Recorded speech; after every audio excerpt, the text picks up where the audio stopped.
ধৃতরাষ্ট্র, বিশ্বদেব, দ্রোণাচার্য, কৃপাচার্য, কর্ণ, দুর্যোধন এবং বাবা শকুনি, তারা সকলে মিলে সেই হস্তিনাপুর রাজসভার দিকে আগমন করছে।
শকুনি বলছে,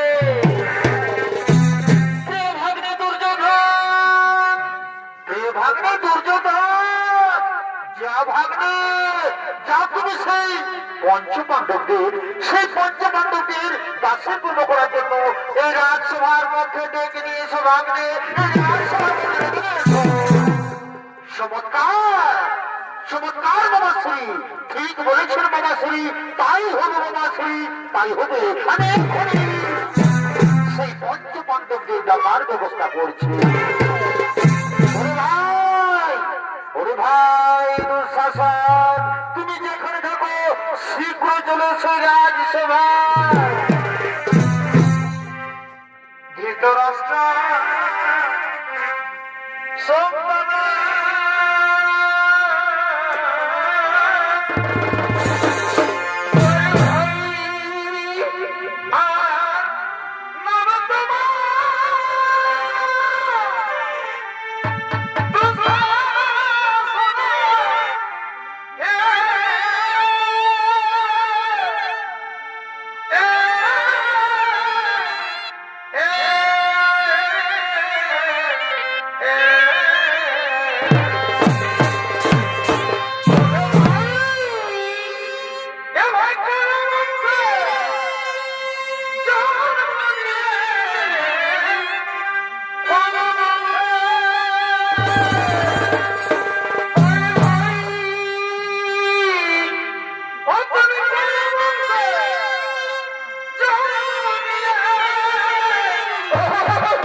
আর এই দুঃশাসনের ভূমিকায় আপনাদের মহামূলক উদ্ভাসীদের মধ্যে যিনি সঙ্গীত পরিবেশন করে দেখাবেন তিনি হলেন উস্তাদ জীবন সিং সরকার।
প্রণাম দাদা, প্রণাম আপনার চরণে।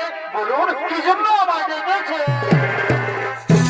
বলি শোনো, শোনো দুঃশাসন, তুমি যাও, তুমি শ্রী গুরুদেবে যাও, সেই পঞ্চপাণ্ডবদের দাসের কর্ম করার জন্য এই রাজসভার মধ্যে ডেকে নিয়েছো ভাই। হ্যাঁ দাদা, আমি আপনাদের অক্ষরে অক্ষরে করিব পালন। আমি আর কিছুতেই বিলম্ব করবো না, আমি চললাম সেই পঞ্চপাণ্ডবদের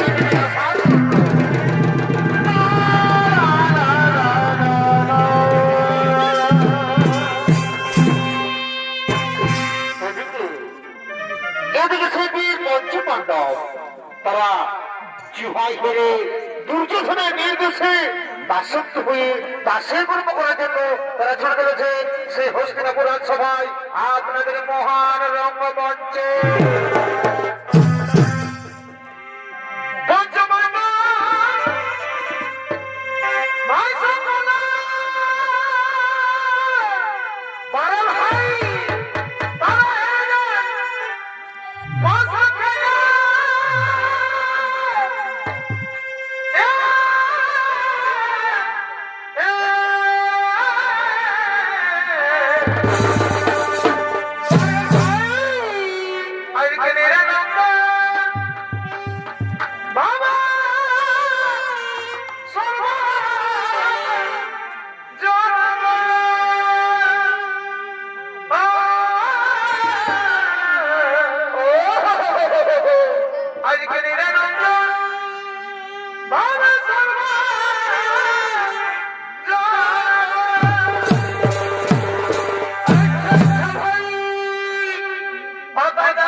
মহাভারতের বীর পঞ্চপাণ্ডব তারা দুর্যোধনের নির্দেশে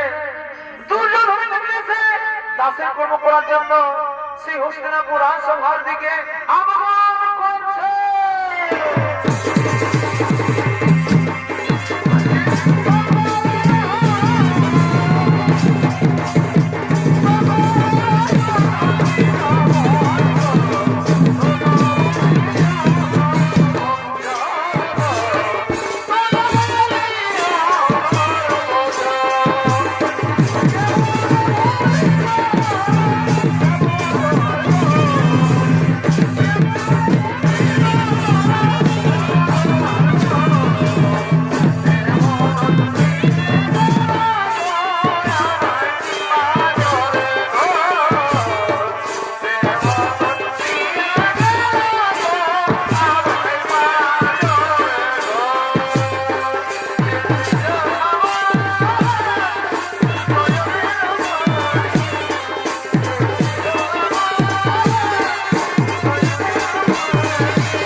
পর্যন্ত আমাদের সঙ্গে জুহাই হেরে আমাদের কাজ হয়ে গেছে, কিন্তু তাদের স্ত্রী দ্রৌপদীকে দাসী হিসেবে এই রাজসভার মধ্যে ডেকে নিয়েছে ভাগ্নে।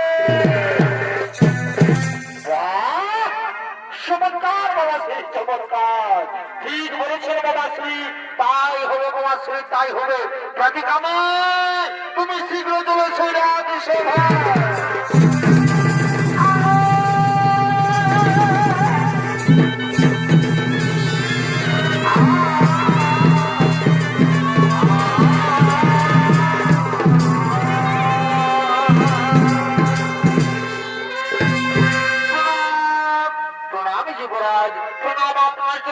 বলুন কি জন্য আমায় ডেকেছে?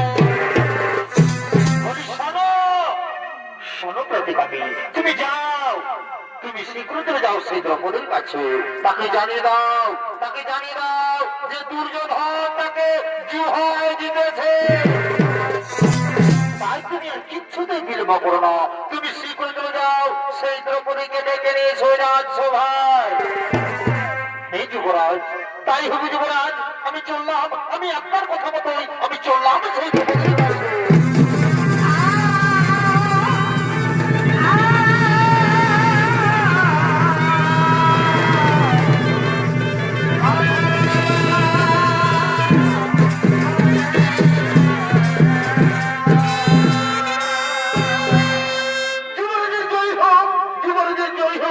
যুবরাজের জয় হোক। প্রতিকামী, তুমি এক্ষুনি গেলে আর এক্ষুনি ফিরে এলে রাজসভায়। যুবরাজ, যুবরাজ, আমি গিয়েছিলাম সেই দ্রৌপদীর কাছে, আমি গিয়েছিলাম সেই দ্রৌপদীর কাছে, কিন্তু প্রতিকামী, তোমার মুখ এভাবে হঠাৎ করে বন্ধ হয়ে গেল কেন? কি হয়েছে প্রতিকামী? সত্যি ঘটনা আমার কাছে খুলে বলো। যুবরাজ, আমি গিয়েছিলাম সেই দ্রৌপদীর কাছে, কিন্তু সে কোনো মতে আসতে চাইল না এই সভায়। আমি অনেক অনেক চেষ্টা করলাম, কিন্তু সে কোনো মতে রাজি হলো না এই সভায় আসার জন্য।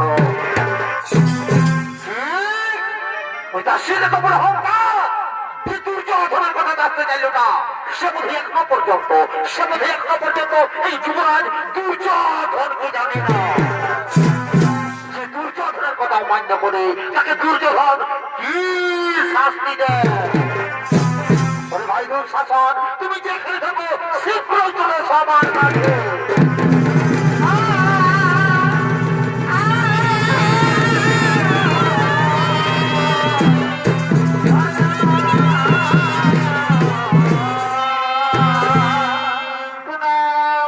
প্রণাম দাদা, প্রণাম তবে চরণে, বলুন কি জন্য আমাকে আবার ডেকেছে? হ্যাঁ হে দুঃশাসন, তোমাকে আমি আবার দেখেছি। তুমি কি জানো, তুমি কি জানো দুঃশাসন, সেই দ্রৌপদী, সেই দ্রৌপদী নাকি আমার কথা দেখতে চাই নাই সবাই। আমি তার জন্য তোমাকে দেখেছি দুঃশাসন, আমি তার জন্য তোমাকে দেখেছি। শোনো দুঃশাসন, তুমি যাও, যাও তুমি নিজে গিয়ে, যাও তুমি নিজে গিয়ে অহংকারী নারীর ওই দ্রৌপদীর চুলে চুলে টানতে টানতে গিয়ে সেই সভায় তাকে জানিয়ে দাও, তাকে জানিয়ে দাও যে দুর্যোধন তাকে জুহাই দিতেছে। হ্যাঁ দাদা, আমি তো পূর্বেই বলেছি তবে আমি মানুষ, আমি ওই দ্রৌপদীর চুলে টানতে টানতে নিয়ে সেই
করেছি দেখলে? ওই দুঃশাসন কিভাবে আমায় অপমানিত করে চুলে কাঁদতে কাঁদতে নিয়ে এসেছে সবাই। অপরিচি করে নিলে না পিতামহ না, এভাবে অপরিচি করে দেবে না পিতামহ। আমি যে আপনার কোনো বন্ধুত্ব করি, আমি যে দোষিতা করে এই পূর্ণগুলো সবার মাঝে আপনাকে প্রণাম করছি পিতামহ, আপনাকে প্রণাম করছি।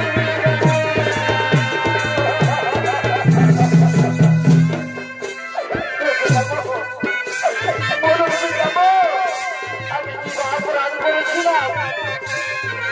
আমাকে সমাজে অপমান করা হয়েছে। বলুন পিতামহ, আমার এই প্রশ্নের উত্তর দিন পিতামহ, আমার এই প্রশ্নের উত্তর দিন।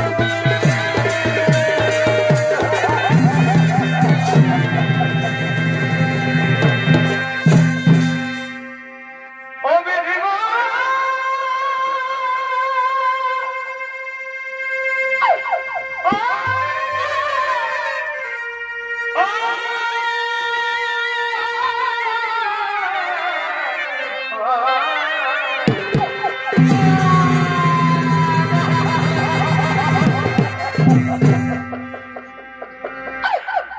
ভাই বিধাতা কি করিলে?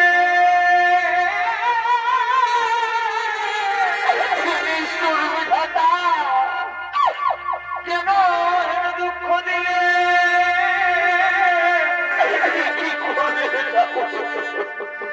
তুমি জীবন দিলে কেন?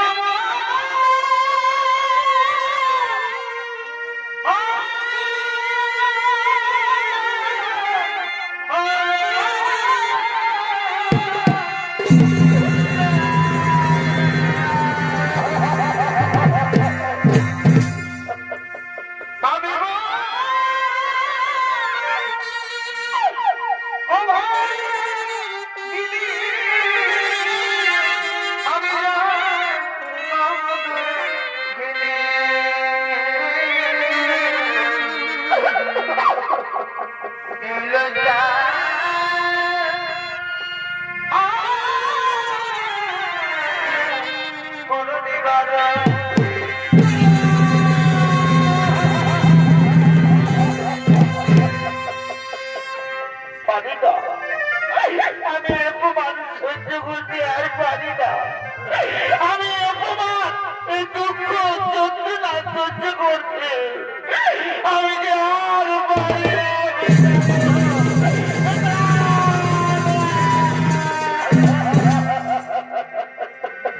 তুমি বীর পঞ্চপাণ্ডব আমার স্বামী,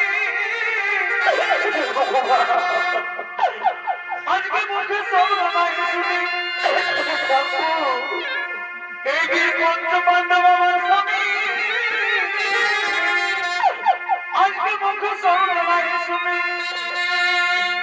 আজকে দুর্দশা ঘটিল আমার।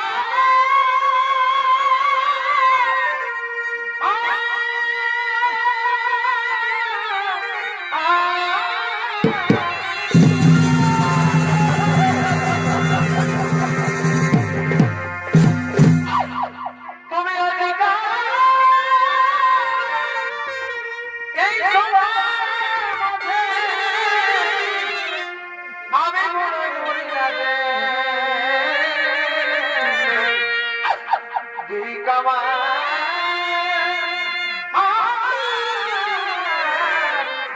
এই পঞ্চস্বামী গণে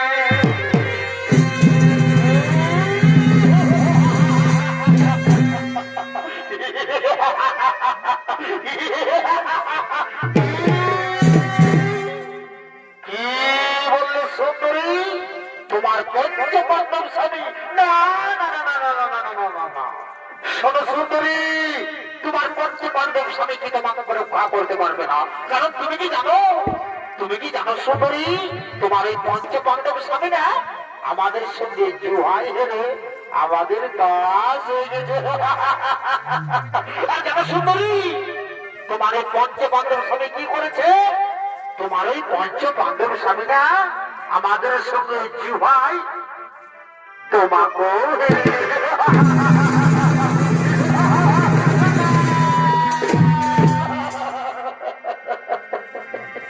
তুমি কোন সভার মাঝে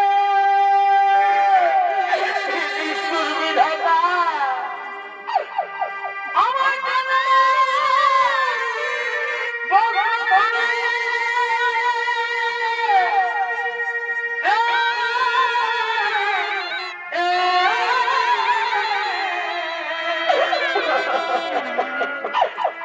এই গুণাগার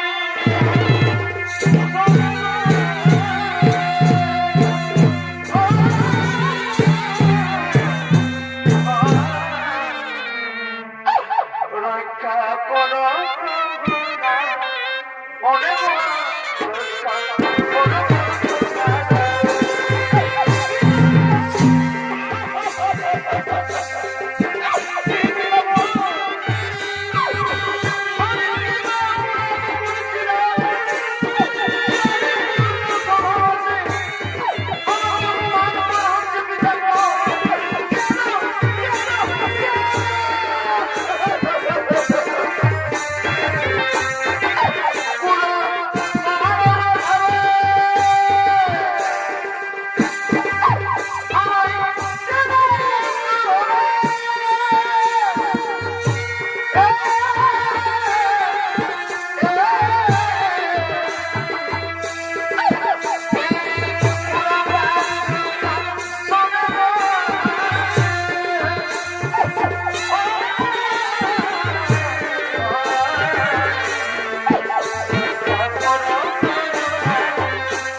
দ্রৌপদী আপনাকে প্রণাম করছে। আপনি তো বড় ভাগ্যবান যে সৃষ্টিহীন জন্মেছে। আর যদি সৃষ্টিহীন না হতে তুমিও ভাবতে দুর্দশা দেখে এই দ্রৌপদীর দুর্দশা দেখে আজ অবশ্যই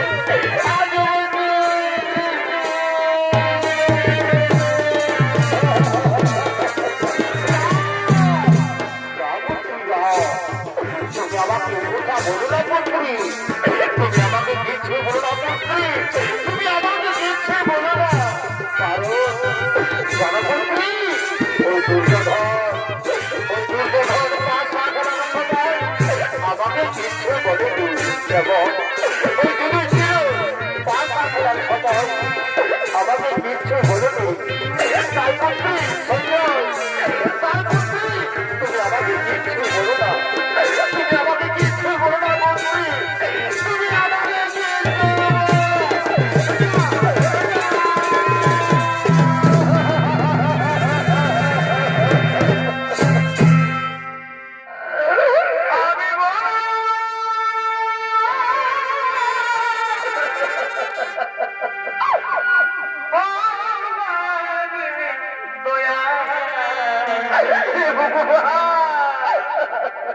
আমার দুঃখে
আমরা এখানে কোনো পান্না করে বলতে আসেনি।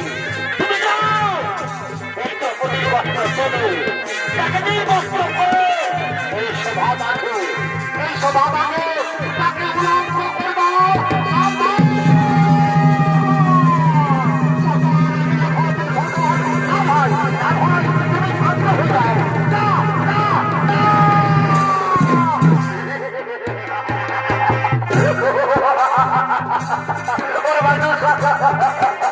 ওরে বাজু শাসন, তুমি এদিকে দেখো ওই পঞ্চপাণ্ডব যে ভাই হলে তারা কিভাবে ছটপট করছে। সাবধান যুদ্ধ ভঙ্গ শাসন, আমি তোমাদের বারবার করে সাবধান করে দিচ্ছি, এই সতীর ভাইয়ে হাত দিবি না।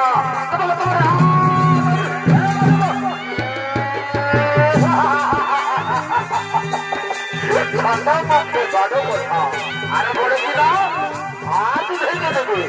এই দুঃশাসনের দুঃশাসন থেকে হাত ভাঙবে তোমার বাহুবলের শক্তি ঠিক আছে। আর কি বলছো ভীম? সতী তোমাদের স্ত্রী তোমরা সতী বলছো? না, তুমি এখনো পর্যন্ত কিছু জানো না। শোনো ভীম, সতীর কাছে বলে তা বলে তোমরা জানো না।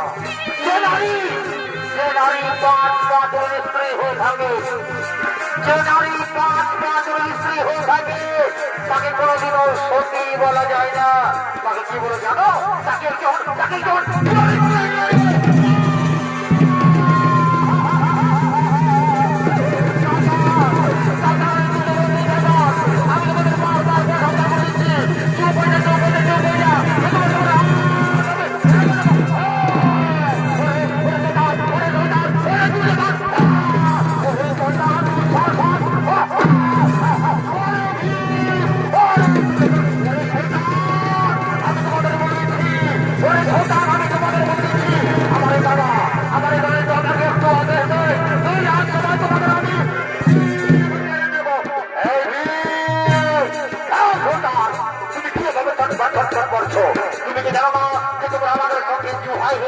আমাদের দাস হয়ে গেছো, তাই দাসের মতো নিজের জায়গায় বসে যাও। শয়তান, বসে যাও, দাসের মতো নিজের জায়গায় বসে যাও, বসে যাও।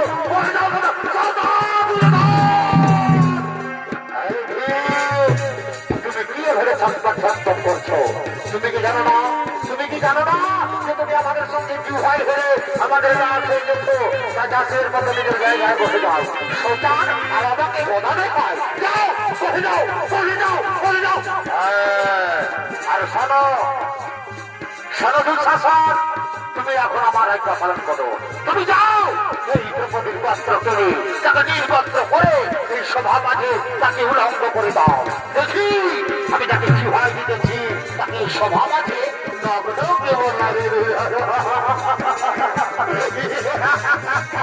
তাকে উলঙ্গ করে দাও। দুঃশাসন, তাকে উলঙ্গ করে দাও।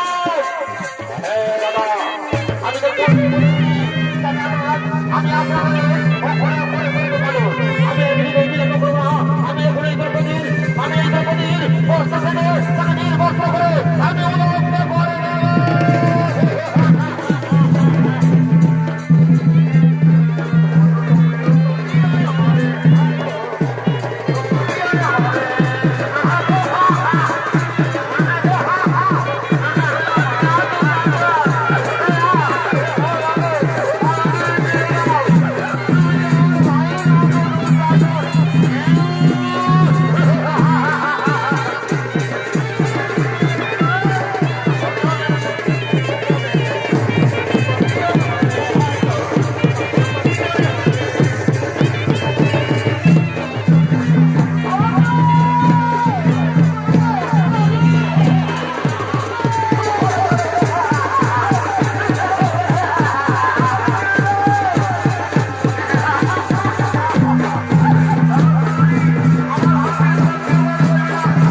দর্শক মন্ডলী, এদিকে এদিকে দ্রৌপদীর বস্ত্র টানতে টানতে যুবরাজ দুঃশাসন সে মোহ হয়ে পড়ে যায়।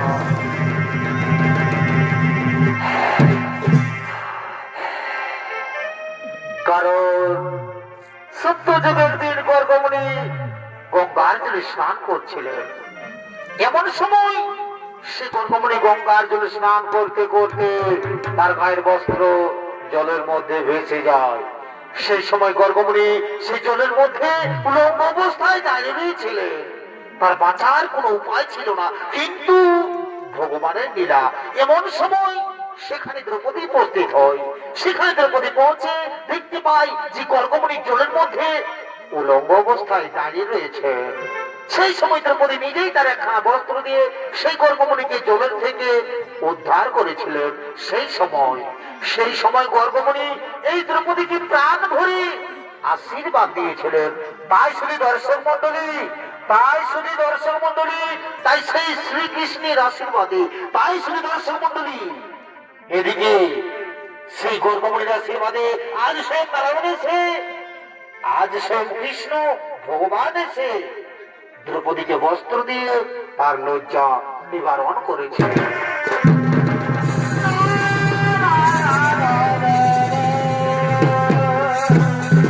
আর এদিকে সেই দ্রৌপদী কাঁদতে কাঁদতে হস্তিনাপুর নরেশ মহারাজ ধৃতরাষ্ট্রকে বলছে,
আমি আজ এই হস্তিনাপুর রাজসভাকে আমি এই প্রতিজ্ঞা করে গেলাম, আমি প্রতিজ্ঞা করে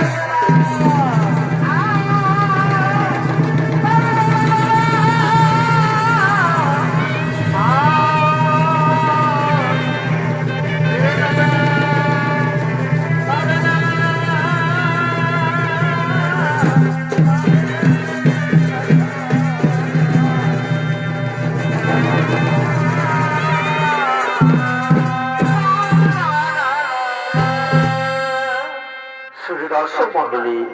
এদিকে সেই বীর পঞ্চপাণ্ডব তারা দুর্যোধনের নির্দেশে 1 বছর অজ্ঞাতবাস এবং 12 বৎসর বনবাসে চলে যায়। এবং তাদের এই কালবাস এবং বনবাস পূরণ হয়ে যায়। আর এদিকে দুঃশাসন চলেছে, তারা সমস্ত সেনা সৈনিক নিয়ে সেই রণভূমির দিকে। আর ওদিকে পঞ্চপাণ্ডব চলেছেন যুদ্ধ করার জন্য সেই রণভূমির দিকে। আপনাদের মহান রঙ্গমঞ্চে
আমার চিনতে পারলি না?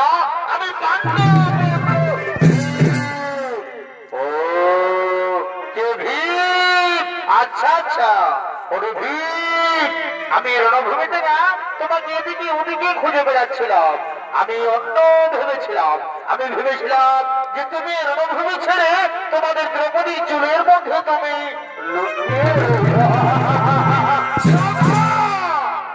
সাধারণ লোক দুঃশাসন, আর নয় দুঃশাসন আর নয়। মনে করে সে রাজসভার কথা আমার পঞ্চপাণ্ডব সামনে থাকার পরে আমাদের পাঁচজনের বস্ত্র অপহরণ করার চেষ্টা করেছিলি। ওরে শয়তান, আজ আমি তোমার ছাড়বো না। তাই সেই কাণ্ডের প্রতিফল পাওয়ার জন্য তুমি তৈরি হয়ে যাও, বা ধরাধরা করে নাও। এখন আগে তোমার আমি বলছি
তো আজ আমি বহুদিন পরে এই শয়তানকে আমি যুদ্ধে পরাস্ত করেছি, কিন্তু না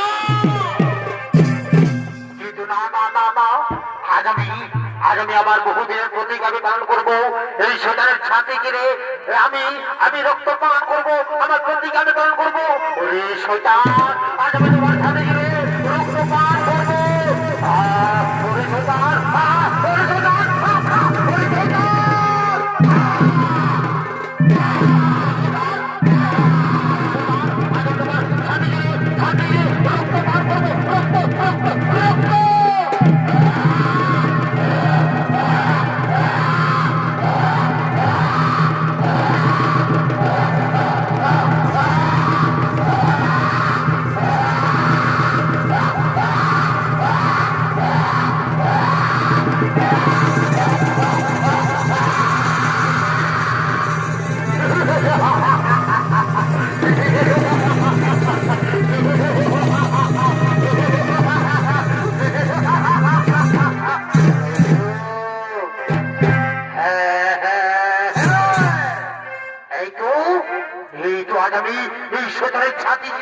আমি রক্ত পান করেছি, কিন্তু না